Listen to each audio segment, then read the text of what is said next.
हिंदुओं के महान ग्रंथ महाभारत में कई ऐसे रहस्य छुपे हैं जिनसे लोग आज तक अनजान हैं। उन्हीं रहस्यों में से एक रहस्य द्रौपदी और कर्ण के संबंध का भी है।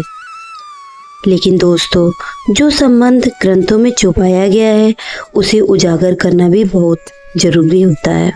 मित्रों, द्रौपदी सिर्फ 5 पांडवों की पत्नी नहीं थी, बल्कि एक और व्यक्ति से वह प्रेम करती थी। लेकिन इतिहास में इस सच को छुपाया गया। आखिर वह कौन सा राज था और क्यों छुपाया गया?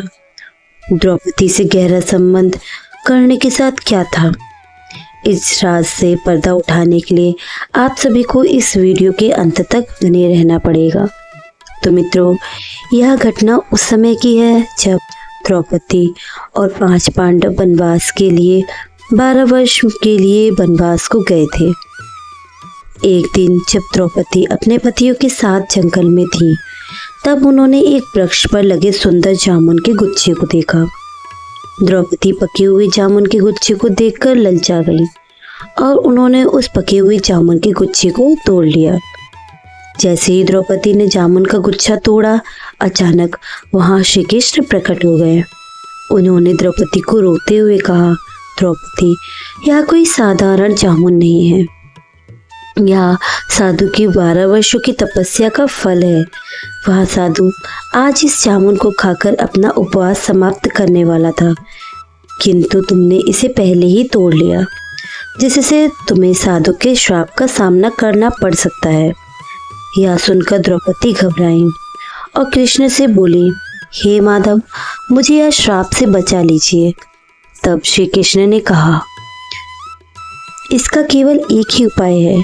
यदि तुम इस वृक्ष के नीचे जाकर अपने जीवन का एक ऐसा सत्य बोलो जिसे तुमने अब तक किसी के सामने नहीं कहा, हर किसी से छुपाया है, तो यह जामुन का गुच्छा पुनः वृक्ष पर लौट जाएगा। श्री कृष्ण ने ऐसा कहा। उसके बाद पांडवों ने एक एक कर अपने जीवन के सत्य उस पेड़ के नीचे जाकर कहे। युधिष्ठिर ने कहा, मैंने हमेशा सत्य का पालन किया है, लेकिन मैंने भी कभी कभी अपने स्वार्थ सिद्धि के लिए असत्य का सहारा लिया है। भीम बोले, मैं सबसे बलशाली हूँ, लेकिन मैंने भी अपनी शक्ति का दुरुपयोग कई बार किया है। अर्जुन बोले, मैंने कई युद्ध जीते हैं, लेकिन कभी कभी अपने अहंकार के कारण मैं अपने भाइयों से ईर्ष्या करने लगता था। नकुल और सहदेव ने कहा, हमने हमेशा अपने बड़े भाइयों की सेवा की, लेकिन कभी कभी हमने भी अपने मन में अहंकार पाला है। लेकिन जब द्रौपदी की बारी आई तो उसने सर झुका लिया। उसने धीरे धीरे श्री कृष्ण से कहा, हे माधव, मेरे पांचों पति मेरे 5 ज्ञानेंद्रियों के समान हैं, लेकिन इतना शिक्षित और समझदार होने के बावजूद मेरे मन में एक और प्रेम है, जिसे मैंने हमेशा अपने पतियों से छुपाया है।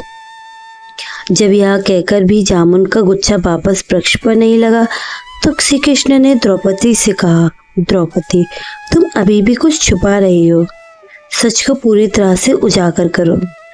तब द्रौपदी ने हिम्मत जुटाकर कहा, जब मेरा विवाह नहीं हुआ था, तब मेरे हृदय में 5 पांडवों के अधिक प्रेम एक और व्यक्ति के लिए था। वह पुरुष कोई और नहीं बल्कि अंगराज कर्ण था। यह सुनकर 5 पांडव चकित रह गए।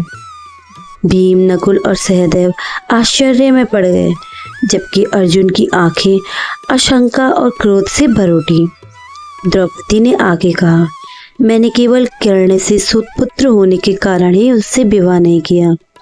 मैंने समाज के डर से अपने मन की सच्चाई छुपाई, लेकिन मेरे हृदय में कर्ण के लिए एक विशेष स्थान हमेशा से बना रहा। यह सुनते ही श्री कृष्ण मुस्कुराए और वृक्ष की ओर इशारा किया और आश्चर्यजनक रूप से जामुन का गुच्छा तुरंत ही पेड़ पर जाकर लग गया। यही कारण था कि जब द्रौपदी स्वर्गारोहण की यात्रा के लिए दौरान निकली थी, तो युधिष्ठिर ने स्पष्ट रूप से कहा था कि उसने अपने हृदय के सत्य को छुपाया था, इसीलिए उनकी इस तरह से मृत्यु हुई और उन्हें नरक में इस तरह से दुख भोगना पड़ रहा है। यह कथा हमें यहाँ सीख दिलाती है कि मनुष्य अपने जीवन में सत्य को जितना भी छुपा ले, अंत में सत्य उसका उजागर हो ही जाता है। द्रौपदी का जीवन केवल प्रेम और विवाह तक सीमित नहीं था।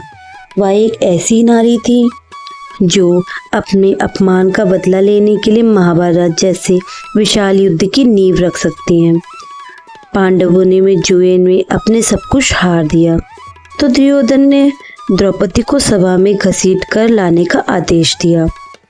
मित्रों, अगर पांडव द्रौपदी को उस जुए की नींव में अर्थात जुए पर दांव पे उनको ना लगाते तो उनका भी अपमान ना होता और ना ही द्रौपदी यह महाभारत युद्ध की नींव रख पाती।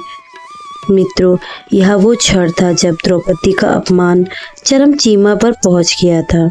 दुर्योधन और दुशासन ने उनके चीर को खींचने की कोशिश की, लेकिन भगवान श्री कृष्ण की कृपा से उनका चीर अनंत हो गया। इस अपमान ने द्रौपदी के हृदय में प्रतिशोध की आग जला दी।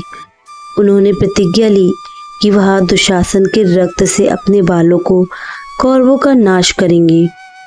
इस घटना के बाद द्रौपदी ने पांडवों को प्रेरित किया कि वे कौरवों के खिलाफ युद्ध करें, लेकिन इस अपमान के बीच द्रौपदी के मन में कर्ण के प्रति एक कोमल भाव हमेशा से ही रहा। वह जानती थी कि कर्ण कौरवों के पक्ष में है और युद्ध उनका सामना पांडवों से होगा। यह विचार उनके लिए प्रेरणादायक था। महाभारत के युद्ध में जब कर्ण और अर्जुन का अंतिम युद्ध हुआ तो द्रौपदी दूर से यह सब देख रही थी। जब अर्जुन ने कर्ण का वध किया तो द्रौपदी के हृदय में एक अजीब सी पीड़ा उठी। वह जानती थी कि कर्ण कोई साधारण योद्धा नहीं, वह पांडवों के अज्ञात भाई थे और उनके प्रति द्रौपदी का प्रेम अब और जीवित था। यह प्रेम तब शुरू हुआ था जब द्रौपदी ने कर्ण को एक स्वयंवर से पहले एक हुए युद्ध में देखा। कर्ण की धनुर्विद्या और उनकी आंखों में जलता आत्मविश्वास द्रौपदी को अपनी तरफ आकर्षित करने लगा, लेकिन समाज की रूढ़वादियों की वजह से उन्होंने कर्ण को सूतपुत्र होने के कारण उनसे विवाह नहीं किया। स्वयंवर में जब कर्ण धनुष उठाया तो द्रौपदी का मन एक पल के लिए डोल गया, लेकिन राजा द्रुपद की योजना और सामाजिक दबाव के कारण द्रौपदी ने कर्ण को अस्वीकार कर दिया। यह निर्णय उनके लिए आसान नहीं था। उनके मन में कर्ण के लिए एक विशेष स्थान बन चुका था जो जीवन भर उनके साथ रहा।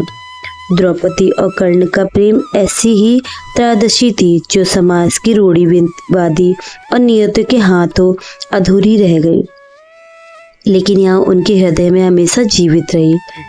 यह कथा मित्रों हमें यह सिखाती है कि प्रेम केवल मिलन में नहीं बल्कि त्याग और समर्पण में भी पूर्ण हो सकता है। तो मित्रों, यह थी आज की वीडियो। इस वीडियो में आप अपनी क्या राय देना चाहते हैं हमें कमेंट बॉक्स में ज़रूर बताइएगा।